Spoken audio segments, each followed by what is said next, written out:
थपथपाइएगा कि हाँ आप उस इलीट क्लास में हैं जिसके सामने मुसीबत आई है, और एक समय आएगा कि जब आप इस मुसीबत को पार कर जाएंगे, और एक समय आएगा कि जब यहाँ आके आप अभी अपनी संघर्ष की कहानी बताएंगे कि हम भी ऐसा थे। और हम आप सबसे यही उम्मीद करते हैं कि भगवान से भी हाथ जोड़ के यही दुआ मांगते हैं कि जितने लोग हैं देश के, सबको एक दिन अपनी कहानी सुनानी पड़े, क्योंकि यह देश वीरों की धरती है, वीरांगनाओं की धरती है। यहाँ पर हर बच्चा यहाँ का फौलाद है अपने आप में यहाँ पर। तो ये वक्त है अब ऋण चुकाने का।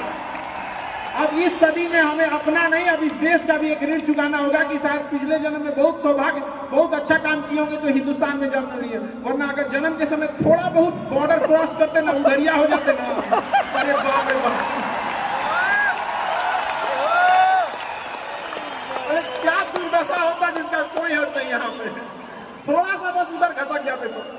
लेकिन ये हम लोग का सौभाग्य है। एक चीज हम लोगों ने गलती किया के बाद, हमने महिलाओं के पावर को अंडर एस्टिमेट कर दिया। हम लोग 1947 से जो पुरुष समाज है ये सोच रहा है कि देश को आगे ले जाने के लिए, अभी तक सोच ही रहा है।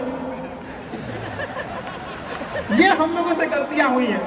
और लड़कियों को हमने जो साथ छोड़ दिया महिलाओं का नाम, बस यकीन मानिए जिस दिन भारत देश की महिलाएं पुरुषों के साथ कदम से कदम मिला ली, 10 साल में देश की सूरत बदल जाएगी, दुनिया देखते रह जाएगी यहाँ। और जो महिलाएं, यही मौका है आपको साबित करके दिखाने का। आप किसी कोई कहे कि आप कम है तो थोड़ा सुन लीजिए, कहिए कि दिखाएंगे तुमको, हम करके दिखाएंगे, जुबान से नहीं, वो करके दिखाएंगे कि तुम्हें भी याद होगा। और इतना महिलाओं को आगे बढ़ना है, खुद को, अपने आप को इतना निखारना है कि किसी घर में अगर लड़की पैदा हो तो खुशी मनाई जाए। आज गांव के सेक्टर में क्या है कि थोड़ा सा लोग महिलाओं को अंडर एस्टिमेट कर देते हैं, ऐसा नहीं होना चाहिए। आज हर जगह पे कदम से कदम मिला के महिलाएं आगे बढ़ी। ये गलती हम लोग से हुई है और वी एक्सेप्ट दिस।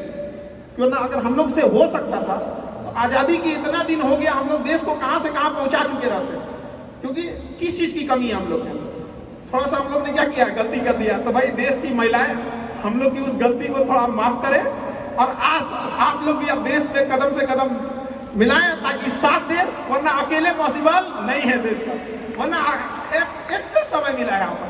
हम इस चीज को ज्यादा समझ सकते हैं क्योंकि हमारी खुद की बहन नहीं, अपनी बहन नहीं, लेकिन अभी भी हम अपना घर देखते हैं ना तो लगता है कि बहुत बड़ी कमी है। और अगर बहन रहती तो चीजों को अच्छे से समेट के रख सकते थे। अब तो इसलिए आप देखेंगे आपको इंडिया में सबसे ज्यादा राखी बांधी जाती है।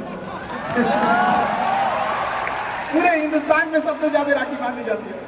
नहीं था तो हमारे यहाँ माझी जी थे ना, वो कहे कि भगवान के भरोसे मत बैठो, क्या पता भगवान तोरे भरोसे बैठा लो। तो बहन नहीं थी तो क्या दिक्कत है, दुनिया में सबसे ज्यादा राखी बांधी गई। अब मतलब अब सोचते हैं कि अगली बार, अभी इस बार 7,500 राखी बांधी गई, 7,500। और हर साल रक्षाबंधन के बाद, पहले ही रक्षाबंधन से पहले हमको एक डॉक्टर अपॉइंट करके रखना पड़ता है कि सर मेरा ना ब्लड रुक जाएगा, इतना राखी बांधी जाती है। तो आप एकदम ना स्टैंड बाई पे रेडी रहिएगा वहाँ पे। इतना राखी बांधने के बाद एक आदमी आता है मेरा हाथ उठाने वाला, वो हाथ लेके चलता है, हम ऐसे चलते रहते हैं। तो खुश नसीब है वो लोग जिनके घर में बहनें हैं, जिनकी बेटियां हैं। आप उसकी कदर नहीं कर सकते हैं तो यकीन मानिए इसका बदला भगवान जरूर लेता है। आजकल लोग देखते हैं कि लोग बहू की कदर नहीं करते। अरे वो आपकी बेटी है, चेहरा बदल के वापस भगवान ने भेजा है आपको, नहीं कर सकते कदर ना, तो आपने भगवान की उस नेमत को ठुकरा दिया है। और फिर घर में मुसीबत आएगा तो कहेंगे कि पता नहीं क्या हो गया। चाहे चांद पे पहुंच जाइए, चाहे जितना भी आगे चलिए, अपनी सभ्यता संस्कृति को मत भूलिएगा, वरना मिट जाइएगा आप यहाँ से। यूनान, मिस्र, रोमा सब लुट गए जहां से, लेकिन मगर बाकी नामो निशा हमारा। कुछ बात है कि हस्ती मिटती नहीं हमारी, सदियों रहा है दुश्मन दौरे जहां हमारा। भारत को मिटाने की कोशिश की गई, मिटा कभी नहीं। इसलिए याद रखिएगा, अपनी संस्कृति को नहीं भूलना है। और हमसे गौरवपूर्ण संस्कृति पूरे भारत, पूरे विश्व में किसकी है यहाँ पर। तो ये चीजों को थोड़ा सा आपको ध्यान में रखना है और आपस में मिलजुल के एक देश वाली भावना लेके चलना है कि हम सबको मिलकर देश को अपना उस पुराना जो गौरव मिला था उसको वापस लौटाना है। और आप लोग आगे बढ़ेंगे, युवाओं में है, आप जिधर युवा चलते हैं उधर ही सब कुछ चल देता है। आप तलवारों के साए पर इतिहास हमारा बनता है, जिस ओर जवानी चलती है उस ओर जमाना चलता है।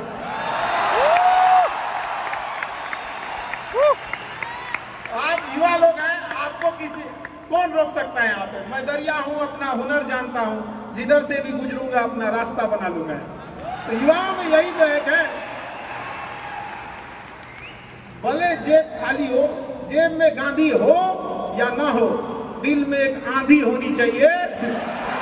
जो बोले हैं, जो ठाने हैं, वो कर लेंगे यहाँ पर, और नहीं कर सकते हैं तो दुर्भाग्य है इस भारत की धरती पर जन्म लिया हुआ, ये व्यर्थ हो जाएगा यहाँ पर। तो एक कहानी लिखना है जो आगे जाके सबको सुनाना है, और हर उस घर में 2 किलो अलग से मिठाई जाएगी जिस घर से आवाज आई थी कि इससे नहीं हो सकता है, अलग से एकदम। ले भैया, तेरे लिए स्पेशल है यहाँ पर। एकदम तारीफ करने वालों की कमी हो जाए, जलने वालों की कमी नहीं होना चाहिए। एकदम मिसाल बनिए। आप सब लोग को, हमारा आप सब लोग को ढेर सारा शुभकामनाएं, दुआएं। आप पे ठोकरें आएंगी, लगेगी ठोकरें, उसी को ठोकर लगती है ना जो चलता है, जो सुतल है बेड पे, कौन सी का ठोकर लगने वाला है। और ठोकर नहीं लगेगी तो नहीं आगे बढ़ सकते। कामचोरों से तो इंडिया परेशान है, जो कुछ नहीं करता वो भी संडे को आराम करता है। अरे तेरे लिए कोई टिका संडे है, काम बस ईमानदारी से कीजिए। हम लॉकडाउन का एक छोटा सा एग्जांपल देते हैं। हमारे यहाँ एक लेबर था, जो भी काम करते हैं लेबर लोग, उनकी बहुत दुर्दशा हो गई लॉकडाउन में। रियल में एक्चुअली उनके साथ प्रॉब्लम क्या है ना, they don't have backup money.